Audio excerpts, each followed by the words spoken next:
Deus vai tirar do teu caminho tudo aquilo que te suga em todas as áreas. Eu estou possuído pela presença de Deus. Os inimigos fizeram o povo empobrecer. O povo empobreceu por causa da presença dos midianitas. O que anda te empobrecendo espiritualmente, o que anda empobrecendo a sua saúde, o que anda te esgotando, o que anda sugando a tua energia, se é capeta, se é gente, se é o inferno, não interessa.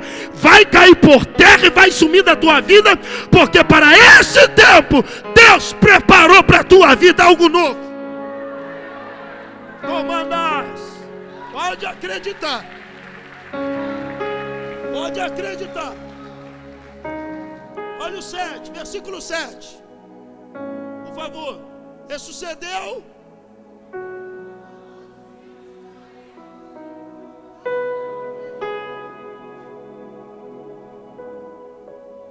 Enviou o Senhor o quê?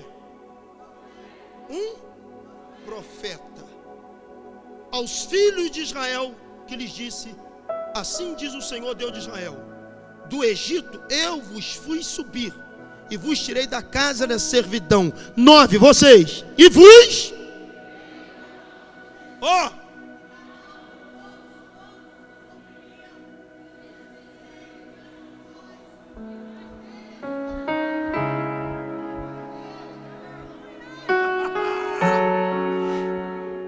Expeli diante de vocês todos os inimigos. Ainda dei para vocês o que era deles. Deus está trazendo a memória do povo. Expeli os que vos oprimiam, vos livrei deles, expulsei diante de vocês. Deus está tratando com algumas pessoas, está falando de um jeito diferente aqui.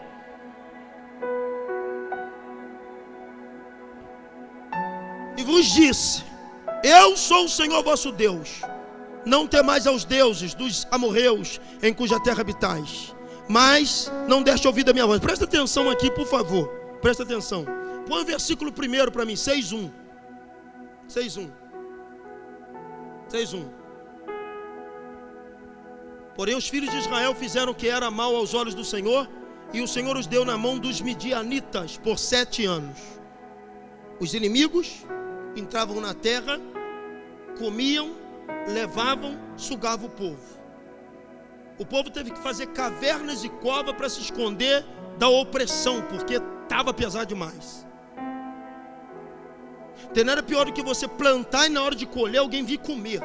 Não tem nada pior você andar na presença ou estar debaixo de um jugo que não te deixa crescer em área alguma. Mas por que essa crise aconteceu? Toda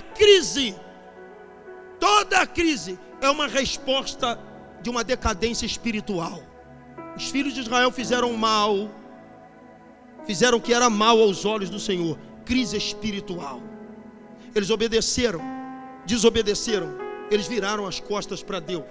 Eles quebraram os preceitos do Senhor.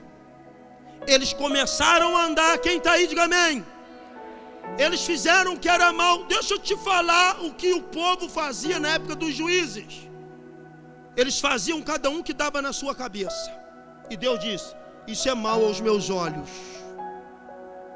Tempo dos juízes foi um tempo em que o povo estava saindo da época de Josué e estava quase emergindo no tempo da monarquia. Nessa época Josué morre. Os reis ainda não haviam sido introduzidos para liderar o povo. E o povo sem liderança, sem monarca e sem um guerreiro que pelejava as suas causas, porque morre Moisés, Josué entra. Josué morre com 110 anos. Quando Josué morre, o povo daqui a pouco seria imergido à época da monarquia, que precede através do livro de 1 e 2 Samuel. 1 e 2 Samuel é o tempo que começa a falar sobre os reis. Aí vai 1 e 2 Samuel, e reis, e crônica, e tudo. Aí vem a época dos monarcas. Mas entre essa perca do guerreiro chamado Josué, vem comigo aqui, até a entrada dos reis, que o primeiro rei seria Saul, mas Samuel ainda não era nascido. Eles estavam vivendo um tempo chamado tempo dos juízes. O título Juízes dar-se-á Exatamente porque a história bíblica nos fala sobre alguns homens que Deus levantou nessa época para libertar o povo da opressão. Ou seja, eles não tinham líderes, faziam segundo a sua cabeça, mas quando clamavam o Senhor, Deus levantava um libertador para aquele tempo, aliviar o problema. Porque Deus não faz nada sem usar um homem. Deus não faz nada sem usar uma liderança. Deus não faz nada sem usar alguém que esteja na brecha. Então presta atenção, o povo sai da direção de Josué, e quando Josué morre, parece que eles não aprenderam nada. O mesmo povo que disse assim, quando Josué lá no capítulo 24 falou: ei, se hoje vos parecer mal servir ao Senhor, vocês devem escolher então, a partir desse momento, quem vocês vão servir. Porém eu e minha casa serviremos ao Senhor. Josué já estava nos finais dos seus dias. Josué capítulo 24, eu e minha casa serviremos ao Senhor. Sabe o que o povo disse? Ei, nada de ruim, nós vamos servir ao Senhor sim, nós vamos permanecer obedecendo ao Senhor, nós queremos sim. Josué, então tá bom. Josué morre, e o que esse povo faz? Eles começam a andar segundo a sua cabeça, fazer o que queria. Eles faziam segundo a sua vontade. A época dos juízes foi uma época em que o povo se liderava. E o que aconteceu? E os filhos de Israel fizeram o que era mal aos olhos do Senhor. Tinha pecado, tinha achismo, tinha cada um seguindo a sua consciência. E isso diz o texto: fizeram mal o que parecia aos olhos do Senhor. O livro dos Juízes, ele é recheado da situação. O povo decaindo espiritualmente. E todas as vezes que o povo tinha uma decadência espiritual, chegava a crise. Quem está aí, diga amém. Crise é um resultado de uma decadência espiritual. Todas as vezes que a humanidade, que uma igreja, que um pastor, que um obreiro, que um crente tentar ser obstinado, teimoso, aos olhos de Deus, desobediente, você pode ter certeza que a crise bate na porta. A crise sempre vem quando você decai espiritualmente. O povo, eles haviam estado diante dos olhos de Deus com um comportamento péssimo, e houve uma crise espiritual. Crise espiritual precede uma crise financeira. Crise financeira precede uma crise moral. Tudo começa no espírito. Você fica mal espiritualmente, vai correr atrás de tudo aí fora, acha que tudo vai dar certo para você, vira as costas para Deus, faz do seu jeito, desobedece a Deus, não quer compromisso com as coisas de Deus. Aí você tem crise espiritual. Tua fé vai ficando pequena, tua visão vai ficando curta, você vai ficando desanimado pela igreja, e quando der você vem. Crise espiritual. Crise espiritual precede uma crise financeira. Então você fica mal com Deus, seu espírito fica mal, daqui a pouco alguma coisa vai gritar em você. Toda crise financeira é um reflexo do espiritual. Ageu capítulo 1, irmãos. Ageu capítulo 1. O povo foi liberto da Babilônia depois de 70 anos. Toma a Bíblia aí. Ciro liberta o povo para voltar para Jerusalém, para construir o templo para Deus. O povo chega em Jerusalém, faz os alicerces dos templos, e os inimigos começam a dizer assim: vocês nunca vão conseguir construir um templo como o de Salomão, vocês são incapazes, não vai dar certo. O povo dá ouvido aos inimigos, não dá ouvido à voz de Deus, a obra para, e cada um foi cuidar da sua vida, trabalhar, construir, comprar camelo, comprar jumento, plantar e fazer tudo. E sabe o que aconteceu com o povo? Você sabe, a história diz que eles plantavam, comiam, mas não se alimentavam. Vestiam-se, mas ninguém se aquecia. E tudo que procurava juntar e colocar e guardar, eles colocavam num saquetel furado. Então, toda a crise financeira é um reflexo de uma debilidade espiritual. Deus está triste com o mundo, mandou o coronavírus, permitiu. No Brasil não foi diferente. Ano passado arrastaram lá a imagem de Jesus pelos cabelos, lá no Rio de Janeiro, em São Paulo, eu não sei que demônio foi aquele, Jesus no chão e o Satã puxando, e todo mundo. Olha o que aconteceu. Vocês pensam que termina em pizza com Deus? Teve carnaval esse ano? Uma quebradeira nas escolas de samba, arrebentou tudo. Crise espiritual precede vem antes de uma crise financeira. Crise financeira vem antes de uma crise moral. Se você financeiramente está arrebentado, você não tem moral diante da tua mulher, tu não tem moral diante dos teus filhos, tu não tem moral na sociedade. Ninguém respeita quebrado, falido, arrebentado, que pede, que vive na míngua e que depende de todo mundo. No começo alguém vai querer te ajudar, depois te vê como um peso. Você não tem moral. Observe que é como uma corrente composta de elos. Espiritualmente está ruim? Pode ter certeza que haverá um grito financeiro aí. Vai ter problema. E quando o problema financeiro chegar, teu nome, a tua moral, tua identidade será diluída. E você pode ser crente, você pode ser cantor, você pode ser pregador, você pode ser pastor. Deu brecha espiritualmente, algum lado vai berrar. Então, crise, o que é crise? Crise, ela procede uma debilidade espiritual. Eu não estou dizendo precede. Procede. Uma coisa é preceder, o que vem antes. Uma debilidade espiritual, o que vem depois. Procede, é uma crise. Aí vem crise financeira. Crise financeira, ela traz consigo uma debilidade moral. Quando você perde a sua moral, você vive em desonra. Você vive na miséria.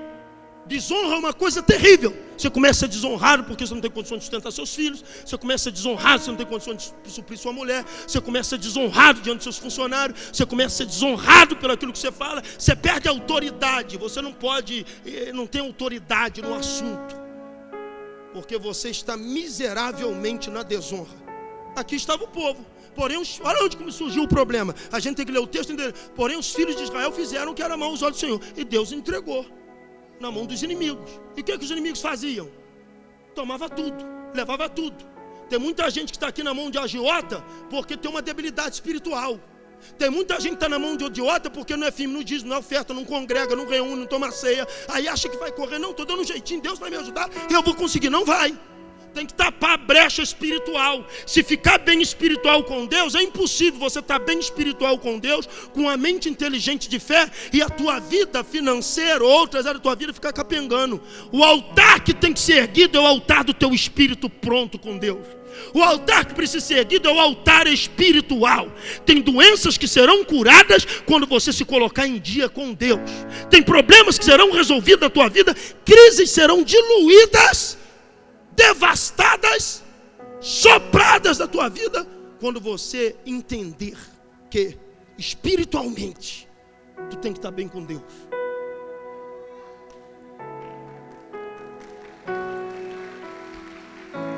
Agora presta atenção.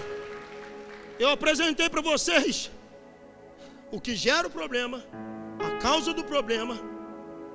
Agora eu quero apresentar solução para esse problema. Reconhecimento, ele tem duas vertentes. Eu reconheço e não tomo decisões para mudar. Reconheci que estou ferrado, que errei, que o problema foi eu, mas não tomei atitude para buscar mudança. Ou reconheço e me revolto ao ponto de dar passos, atitudes e decisões para mudar a situação. Tem gente que reconhece: não, pastor, eu sou fraco mesmo. Não, pastor, eu estou caído mesmo. Não, pastor, eu estou precisando de ajuda. Não, pastor, eu peco. Não, pastor, o problema é eu. Aí ela fica 1 ano, 2 anos com você, e você vê que o reconhecimento, reconhecer, cair em si não muda nada. É como uma atitude, uma decisão. Decisão sem proatividade, decisão sem passos de perseverança não muda nada. Quantas pessoas decidem tanta coisa na virada do ano? Muda o quê? Não muda nada. Então reconhecer que pecou, reconhecer que errou é um passo importante, mas não é tudo. Reconhecer que o problema espiritual é seu, reconhecer que a tua família não está melhor porque você é o líder, você é o sacerdote, você é o marido, você é o homem daquele lugar lá, mas você não se posiciona. Não muda nada. O que muda é quando eu reconheço o filho pródigo, e caindo em si, se lembrou do seu pai, da sua casa, reconheceu e disse: irei, estarei com meu pai. Então ele reconheceu, ele caiu em si e foi ao encontro da mudança. Lutou, chegou lá com a cara vermelha, cara envergonhada. Todo mundo deve ter gritado: ei, o sabidão! Tu não disse que isso aqui para você não era mais importante? Voltou quebrado, voltou arrebentado. Voltei. Quebrou, quebrei. Se arrebentou, arrebentei. Tá sem nada, perdi tudo mesmo. Porque quando a gente faz besteira na vida, é assim que a gente se comporta.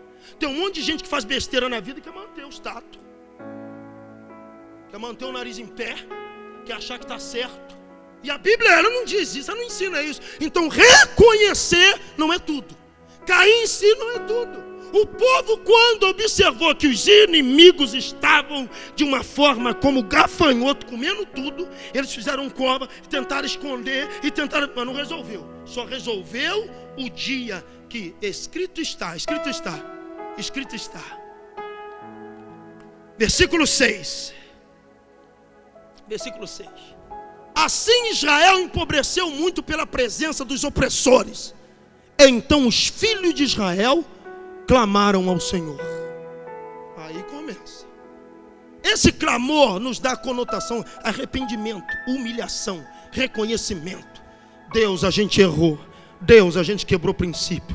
Deus, a gente foi longe demais. Deus, a gente entende que fez mal o que era os seus olhos. Deus, tenha misericórdia. Senhor, só o Senhor pode nos tirar nessa. Nós nos arrependemos. Nós queremos arrumar a bagunça que fizemos no altar. Nós queremos arrumar a bagunça que fizemos contigo. Nós vamos arrumar a casa. Nós vamos ajeitar o coração. Nós vamos limpar a mente. Nós vamos lavar a alma.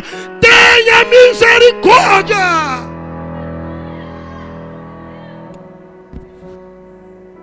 Deus empurra o problema.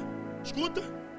Deus mantém o problema enquanto não houver arrependimento. Enquanto o arrependimento não acontecer, enquanto não gritar pelo arrependimento, Deus não muda o quadro. Peste, praga, morte, espada. Ah, tudo bem, como que resolve? Se o meu povo que se chama pelo meu nome se humilhar e orar e buscar a minha face e se converter dos seus maus caminhos, então eu os ouvirei dos céus. Aí eu perdoo os pecados e saro a terra. Não tem parangolé com Jeová não, meu irmão. Com Jeová é reto. Com Jeová é uma linha só. Com Jeová é só a verdade. Com Jeová é só no calor, é no fogo, é na lata. Deus está falando com você aqui hoje. Os filhos de Israel clamaram ao Senhor. E sucedeu que, clamando os filhos de Israel ao Senhor, Deus levantou um profeta. Vai lá. Onde estava esse profeta? Segura. Onde estava esse profeta? Com o coração apertado para falar.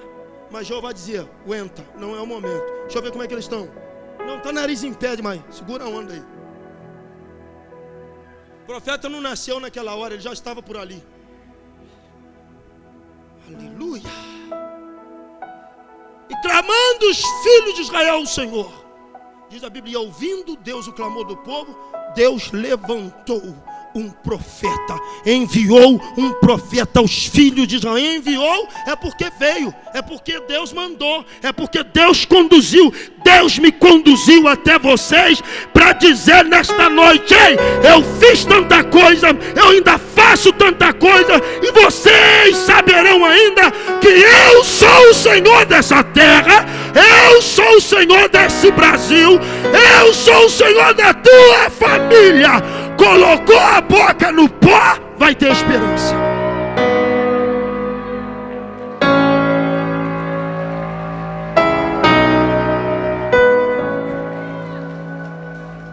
Não tem jeito. A Deus trazendo a memória, porque Deus guarda essas coisas. Eu vos fiz subir do Egito. Eu tirei vocês do pecado da servidão do Egito. Eu vos livrei da mão dos egípcios e das mãos de todos que vos oprimiam. Vos expeli diante de vós. Vocês estão lembrados? Quantos livramentos? Quantas vitórias? Quanta atuação divina na tua vida. Você lembra aquele testemunho que você deu naquela época? Que Deus fez? Pois é, tem que te lembrar.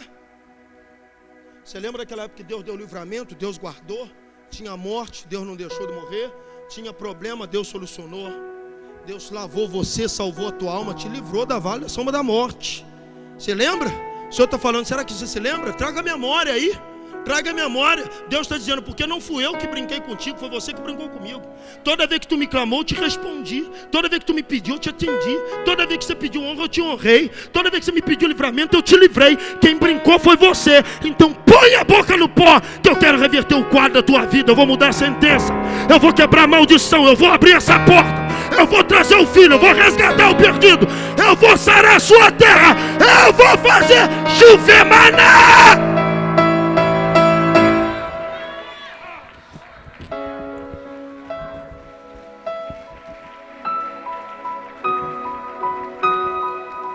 O Todo-Poderoso está aqui. Vocês estão lembrados? O dia que eu tirei vocês do pecado, da lama do Egito, o diabo estava pisando na cabeça de vocês, eu resgatei vocês de lá. O que vocês me deram em troca? Desobediência? Tomandai Hamas. Foi isso que eu ganhei com vocês.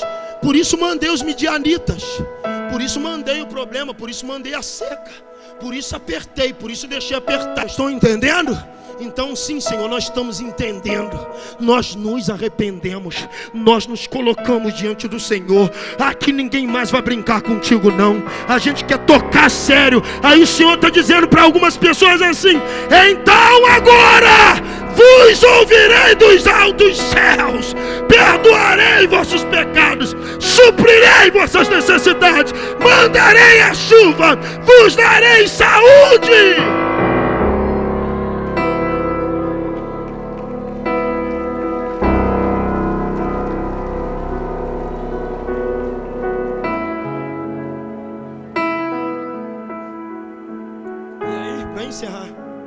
Eu encerro agora. Não ficou só na palavra de Deus não. Não ficou só no que o profeta disse não. Deus levanta um profeta,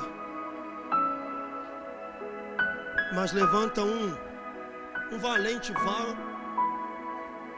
valoroso e precioso, chamado Gideão. Você pode ter certeza que enquanto você se arrepende e clama, Deus já está buzinando no ouvido de um guerreiro para entrar na causa e mudar a situação. Deus já está tocando em alguém. Assim como Deus sopra diante de você quem te suga, quem te oprime, quem suga as suas energias, Deus também toca no coração de alguém que vai ser levantado por Ele para mudar todo o quadro da tua vida. Recebe isso, igreja, em nome de Jesus. Deus levantou Gideão com coragem, com ousadia, e Gideão se tornou libertador. O livro dos Juízes é um livro que Deus levanta Gideão, Débora, Sansão, Jefité. Deus levanta tantos outros para esse tempo.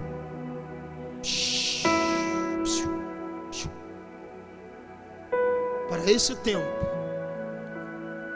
Deus, o Senhor, quer levantar você.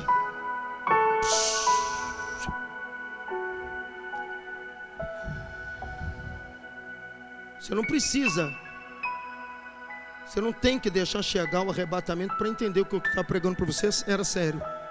Caia na real aqui agora e veja que Deus está falando com você. Para esse tempo, Deus está levantando alguns Gideões aqui nessa noite.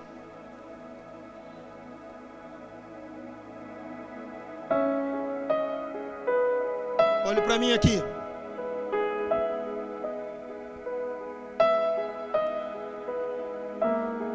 Deus tem algo com você. Deus quer fazer algo através de você. É por isso que o diabo fica tentando fazer você perder tempo.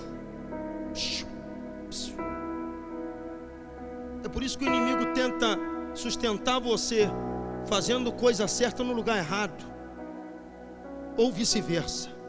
Mas Deus tem algo com você. Ele abre os seus olhos aqui nesta noite, Gideão. Talvez Gideão, é contigo que ele fala. Você é a esperança que muitos esperam. Eu não vou dizer que Deus está falando para todos, mas Deus está falando com alguém aqui nessa noite. Você é a esperança que muitos esperam.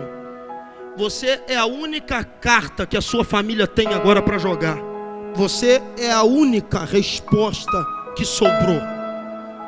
Você viver brincando, viver perdendo tempo, talvez para você não seja tão prejudicial. Mas tem gente no seu clã, na sua tribo, na sua terra, nos seus parentes. Tem gente que te cerca. Ei! Tem gente que te cerca, que não vai aguentar ver uma queda sua, um deslize teu, uma quebradeira sua, um desvio seu. Por isso você tem que se manter em pé. Se você não tem força para se manter em pé por si mesmo, se mantenha em pé, porque tem alguém dependendo da sua fé. Tem alguém dependendo da sua oração. Tem alguém dependendo do seu conselho. Tem alguém dependendo de você na brecha. Por você já tinha desistido, deixado e olhado para trás. Mas Deus te incumbiu e te deu uma responsabilidade. E tem alguém à sua volta. Eu não sei se é filho, se é neto, se é marido, se é mulher. Eu não sei. Mas tem alguém que, se você der bobeira e fazer aquilo que você está com vontade de fazer, alguém vai morrer, alguém vai perecer. Você vai destruir uma geração. Você vai destruir um destino inteiro. Mas Deus me usa nesta noite para dizer que te arranca do lagar.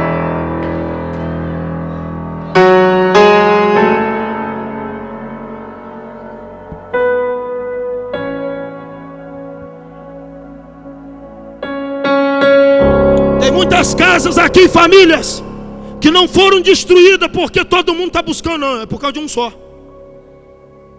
Tem muitos projetos que não foram engolidos por diabo. Aqui tem família, tem projeto, tem casas inteiras que não foram engolidas pelo diabo. Não é porque todo mundo está na brecha, não, um só. E Deus, Ele vai à procura desse um. E onde é que ele estava? Onde é? Lá no lagar, malhando trigo. No lagar. Gideão!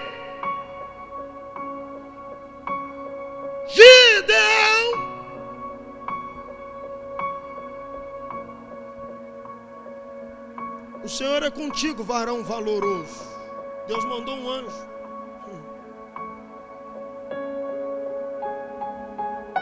Existem duas situações na minha vida que eu quero usar para vocês. Eu já pensei em parar? Eu já pensei em olhar atrás? Já. Também, sou gente, sou ser humano. Por dois motivos.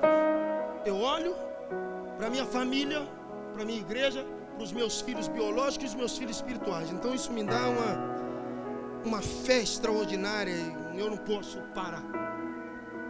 Segundo motivo, eu não posso parar porque senão eu vou dar razão a tudo que falaram de mim um dia. E eu prefiro prosseguir com Deus, para o nome dele ser glorificado, para o nome dele ser exaltado. Deus me toma e me possui, me toma e me possui para dizer para você: você é coluna. Você é a lâmpada de Deus em densas trevas. Não recebe sorrir.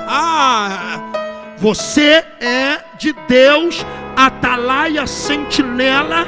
Você é a barreira que Deus colocou naquele negócio para o diabo não acabar com tudo.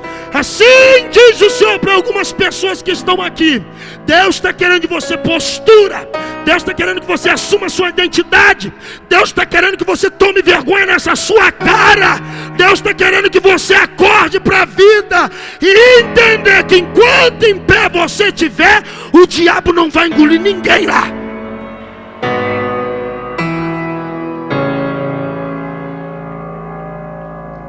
Enquanto você estiver em pé, o diabo não vai engolir ninguém.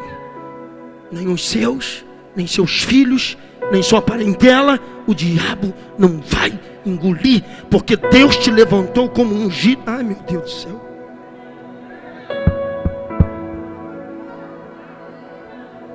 Você não é uma pessoa comum. Você não é um ser humano qualquer. Você é um instrumento de Deus levantado. Ah, meu Deus do céu.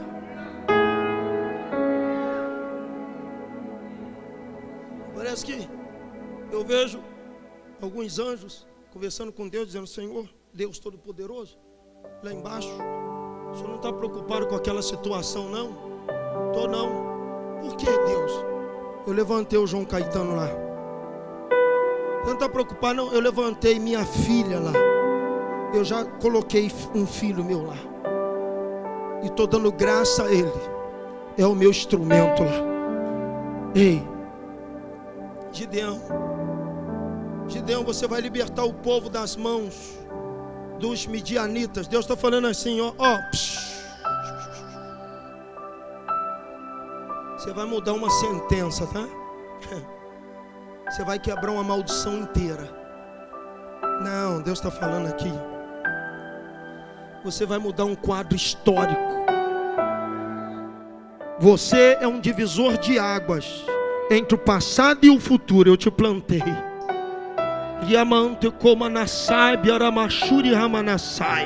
Eu te plantei, eu te levantei para quebrar maldições, para desfazer a obra do inimigo, ou para gerar frutos. Eu te levantei para florescer e frutificar.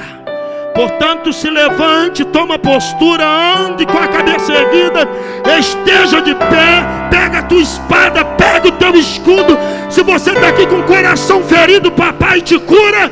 Se você está aqui angustiado, papai te restaura. Receba o sangue de Jesus aí agora, receba.